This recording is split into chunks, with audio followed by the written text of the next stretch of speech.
कामामध्ये. काल सर्व माणसं होते, आपलं दुःख त्यांनी व्यक्त केलं, सोशल मीडियावरती भावना व्यक्त केल्या.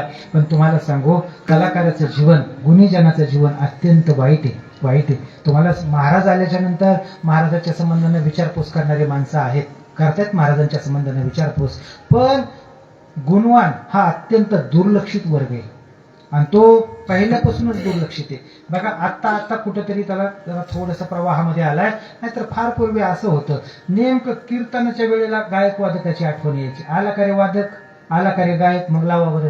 कधी मग तो कुठं जेवलाय का, कुठं, कारण महाराज मोठे गावात आल्याच्या नंतर यांच्याकडे दुय्यमच लक्ष, यांच्याकडे लक्ष देणारे कुठं जेवले, कुठं बसले, कुठं उठले, फक्त त्यांची आठवण कधी येणार, कीर्तनाला विना लावायच्या टायमाला. आणि अशा वेळेला खऱ्या अर्थाने यांचे कीर्तन, तुम्हाला सांगू का, महत्वाचा मुद्दा झालं माझं कीर्तन.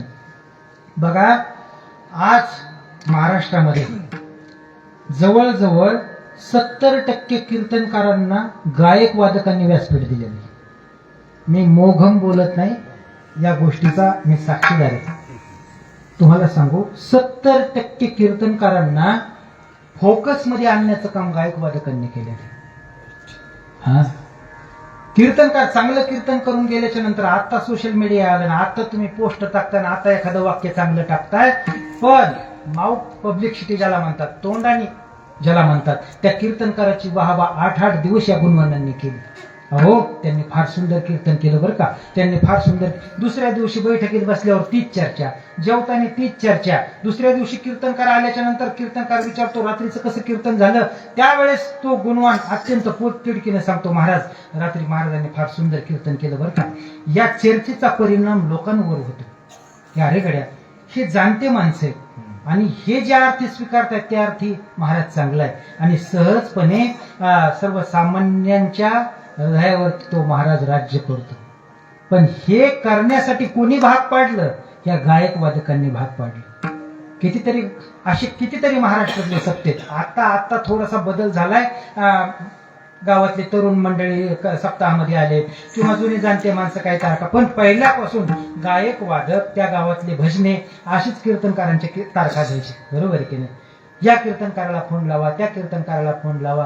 ह्या गायक लोकांनी, वादक लोकांनीच कीर्तनकाराला खऱ्या अर्थाने व्यासपीठ मिळवून दिलेलं. हे माना न माना, आज जे प्रथित यश कीर्तनकार आहेत महाराष्ट्रातले, मोठे म्हणून घेणारे कीर्तनकार आहेत किंवा आपण त्यांना मोठे म्हणतो, असे कीर्तनकार काय म्हणजे 5-7 वर्षापूर्वीचा जर त्यांचा काळ बघितला तर अत्यंत सामान्य काळ. प्रारब्ध आहेच हो, प्रारब्ध कोणाचं नाही बरं, नाही का? प्रारब्ध कोणाचं, प्रत्येकाचंच प्रारब्ध आहे.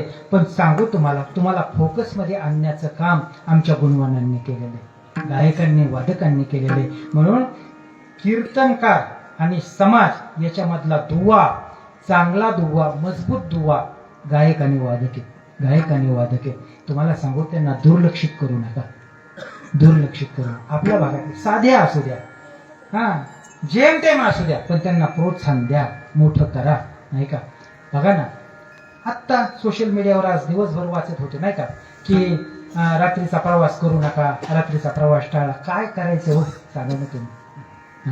रात्रीचा प्रवास करायचा नाही, दुसऱ्या दिवशी कुठेतरी कीर्तन आहे. बरं, किती जेमतेम जीवन आहे का नाही?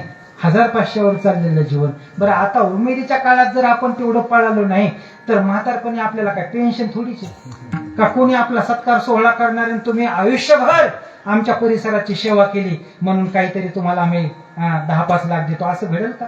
अजिबात नाही घडत. एकदा का प्रवाहातून फेकल्या गेला गुणवान की परत तो कधीच प्रवाहात येत नाही. अशी कितीतरी चांगल्या चाली म्हणणारे, कितीतरी चांगले वादक प्रवाहातून दूर गेले. काळ बदललाय, युट्यूबचा काळ आलाय, मग अशा लोकांना पळाल्याशिवाय मार्ग नाही. आणि अशा वेळेला एखादी अशी अघटित दुर्घटना घडते आणि सर्व अस्तव्यस्त होतं जीवन.